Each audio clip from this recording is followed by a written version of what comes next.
국민들이 그 양문석 후보가 방송에서 말한 대출 규제를 해야 된다 이 말을 믿고 대출 안 받은 국민들이 되게 많아요. 아 대출 못 받는구나. 네. 금융기관에서 규제를 했구나라고 해서 그 집을 안 샀어요. 네. 근데 그 사람들은요. 불과 4년 사이에 네. 양문석이 산 집은 후보가 산 집은 시세 차익이 12억이 됐습니다.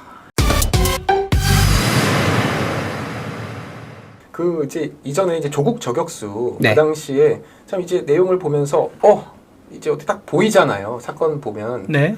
이번에 이제 뭐 막말 논란 막 이렇게 계속해서 이슈들이 뭐 부동산 이슈도 터지고 계속해서 터지고 있는데요. 이제 딱 보시면 그 감각이 또 다시 예전에 그 감각이 좀 살아나십니까? 아니 이번에 민주당에서 너무 참 기상천외한 위선과 불법이 많이 드러났지 않습니까? 예. 근데 이거 보면서 제가 그분들이 대응하는 걸 봐요. 범죄의 불법의 종류도 보지만 네. 그게 드러났을 때 어떻게 대응하는 것도 제가 봐요. 예. 그런데 그 대응이 되게 그 조국 그 대표한테서 네. 뭐 사사받은 것처럼 너무 똑같아요. 이게 대표적으로 뭐냐면 예. 양문석 후보가 네. 자기 딸, 그러니까 가족의 대출 때문에 피해본 사람이 없다는 그런 말을 예. 했었는데요. 예. 이거는 조국이 작년에 했던 말입니다. 저기 딱 올려주셨네요. 예. 네, 맞아요. 예. 작년에 조국 대표가 한 출판 토크 콘서트예요. 네. 자기 아마 딸과 같이 갔었던 걸 알고 있는데 그때 이제 자기 딸 때문에 입학 피해본 사람 피해자가 없다 네, 이 얘기를 했어요. 예. 왜 피해자 없습니까? 당연히 조민이 들어가면 당연하죠. 합격을 했으면 누군가가 불합격했다는 얘기인데 예. 그 사람 개인의 입장에서 보면 인생이 달라졌을 거예요 아마. 네. 조민 때문에 불합격했다. 그래서 의사가 못 됐다. 예. 그래서 다른 의대 갈 수도 있지만 네. 그 사람 어쨌든 인생은 1년의 갭이 있었을 거고 아니면 전혀 다른 직업으로 갔을 수도 있는 거거든요. 예. 그 양문수 후보도 마찬가지예요. 양문수 후보도 자기 딸을 내세워서 사기 대출했지 않습니까? 예. 이것도 참 교묘한데 이걸 편법이라 그래요. 자기는. 예. 근데 편법이 아니라 엄연히 불법이고 사기입니다. 예. 왜냐하면은 심사할 때 낸 서류 자체가 허위였거든요. 네. 사업을 안 하고 이제 예, 사업을 그렇죠. 했다고 했으니까. 근데 그렇게 해서 누가 피해를 보냐면은 첫 번째는요. 그 새마을 금고가 피해를 봤어요.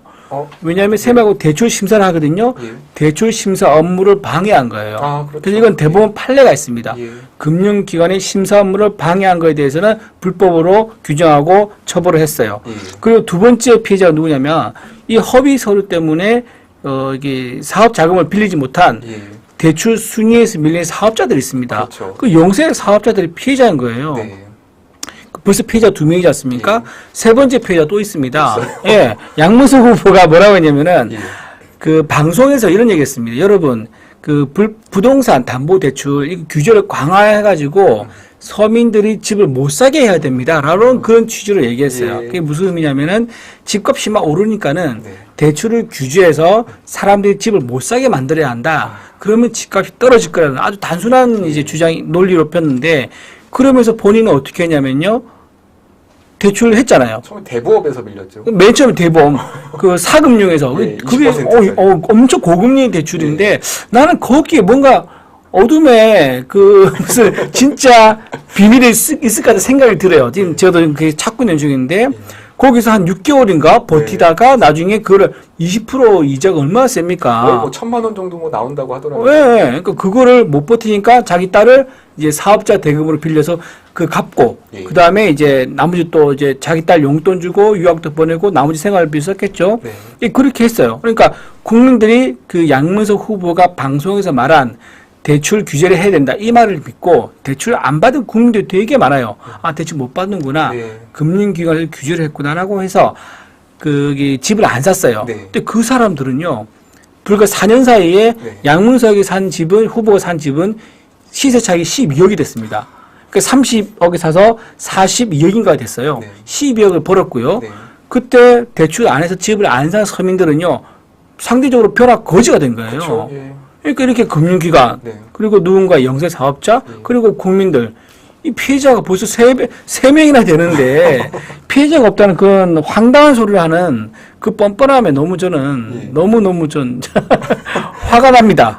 그러니까 이게 사실 대변인님께서 원래 좀 은퇴를 하시는 게 사회가 깨끗해졌다는 증거인데 그렇죠. 지금 일이 넘치셔가지고 요즘 그렇죠. 하루 종일 좀 바쁘시죠? 아, 예, 그렇죠. 지금. 그러니까 이게 지금 정상적인 사회라면은 아, 오늘 논평을 뭘 쓰지? 쓸 게 없네. 그렇죠. 공격할 게 없네. 정말 그 말 맞아요. 그래서 아침에 우리가 9시에 회의를 하거든요. 그러면 각자 아이템을 가져와요. 그래서 네. 논평 낼게 뭐 할 거냐 이게 있는데 오늘 아침 상황입니다. 논평 낼게 너무 많으니까 이걸 자르는 거예요. 너무 많이 나가면 그 언론에서 못 받는다. 네. 그래서 순서를 잡아서 이거 어떤 건 포기하고 어떤 건 하고 이제 이런 논평을 회의를 해요. 실제로. 그래서 너무 황당하게도 민주당에서 너무 이제 황당한 뭐 이루 말할 수 없는 예. 불법과 그다음에 파렴치한 것들을 많이 보여줘서 저희들 너무 바쁩니다 요즘에. 아, 그러니까 저도 이제 그 방송을 이제 매일 하는데 네. 1시간 동안 이제 방송을 하면은 제가 이제 양문석을 일단 잡고 조국 하다가 제가 어저께는 어떤 일이 있었냐면 공영훈 이슈가 이게 또 제기가 있었죠. 됐는데 예, 예.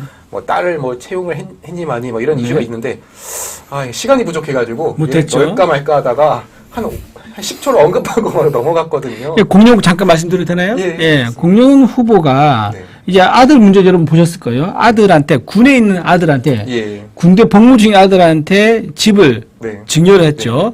그리고 그 증여도 했으니까 증여세를 내죠. 예. 그 증여세도 또 자기 돈이 그러니까 아버지가 돈을 빌려서 냈으니까 증여세를 내고 그 증여세 또 증여 또 붙는 거예요. 아. 그렇게 증여를 세금까지 내면서 예. 아들한테 네. 일반 청년들은 상상도 못하는 금액을 이제 집을 산 거예요. 예. 근데 그게 지금 30억이 넘습니다. 예. 근데 여러분 생각해 보세요. 지금 군대 갔다 왔으니까 24살, 네. 5살 됐을 건데 그 아들이 군대 갔다 오니까 자기가 30억 자산 거예요. 이 청년들이 여기서 뭐 어떤 좌절감과 박탈감 이런 말할 수 있겠습니까? 이게 정상적이 아닌 것 같아요. 그러면서 본인은 정의와 공정을 위해서 여러분 앞에서 국민을 위해서 일하겠습니다. 네. 라고 하는 게 엄청난 위선이고 네. 위장이죠. 거기다 또 나왔죠. 그 딸, 네. 공연 후보의 딸이 네. 또 현대자동차 그 계열사에 네. 취업을 했는데 그 취업에 뭔가 특혜가 있었다. 그러니까 모 회사의 CEO이기 때문에 네. 알아서 잘 뽑아주지 않았겠느냐 의혹도 있고 실제로 거기서 뭔가 혜택이 있다는 증언도 있는 거예요. 지금 그래요? 상황이. 그래서 채용 비리 의혹도 지금 있고 네. 그러니까 아들은 거액의 부동산에 물려받고 딸은 모든 청년들이 정정당당하게 시험을 봐서 회사에 취업하고 싶어 하는데 네. 아빠가 금수저라는 이유만으로 회사에 취업을 한 그런 의혹까지 있는 상태인 거예요.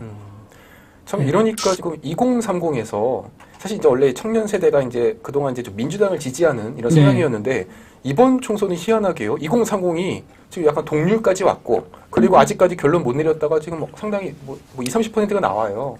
저는 그게 원래는 이제 민주당을 지지해왔던 청년들이 이런 뉴스를 보면서 박탈감도 느끼고 그쵸. 내로남불도 느끼고 도저히 이거 뽑지 못하겠다. 그런 점에서 아마 지금 이제 무당, 지지하는 정당 없음을 좀 찍고 있는 것 같은데 참으로 저는 이제 청년들한테 외치고 싶어요. 그동안 우리가 이제 들었던 거는 보수 정당은 이렇게 막 자기들끼리 잘 먹고 잘 살고 저쪽은 그래도 많이 나눠주는 뭐 이런 그런 이미지였죠. 그런 이미지가 이미지였죠. 있었는데 예. 막상 까보니까 정반대인 거죠. 그 예전에도 그 미투 논란 터졌을 때도 예.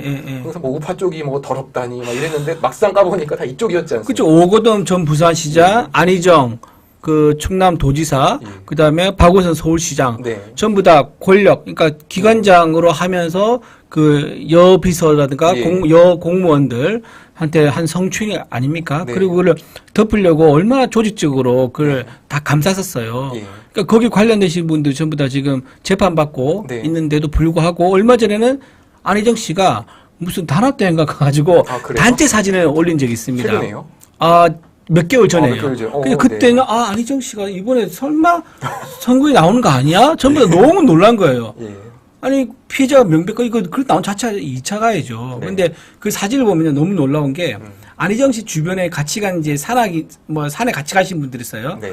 그분들 상당 남자 여자 섞여 있습니다. 네. 난 그것도 너무 이상해요. 그걸 또 포용을 해주네요. 그 포용 같이 끝까지 가자. 예. 이제 이렇게 하는 사람들 자체가 도덕 기준이라든가 예. 또는 뭐 윤리관념 이런 것들이 어떤 일반인의 시민으로서 가지는 그런 기준에 너무 다른 세상인 것 같아가지고 참 말문이 막히더라고요. 그걸 보니까. 야, 참 그러면 제가 드는 생각은 이왕 정치할 거면 민주당 쪽이 훨씬 더 낫겠습니다. 특히 부정부패를 저지를 것으로 예상되는 정치인이라면은 저쪽에서는 뭐 해도 어차피 지지해주고 믿어주고 응원해주고 하니까 계속돼서 이게 강한 메시지만 나올 수밖에 없지 않을까 싶고요. 그래서 아마 민주당에서 지금 정봉주라든가 네. 송영길 이런 분들이요 굉장히 억울하고 있을 거예요. 근데 진짜 정봉주 이거는 지금 진짜로 내가 무조건 버텼어야 되는데 이런 생각.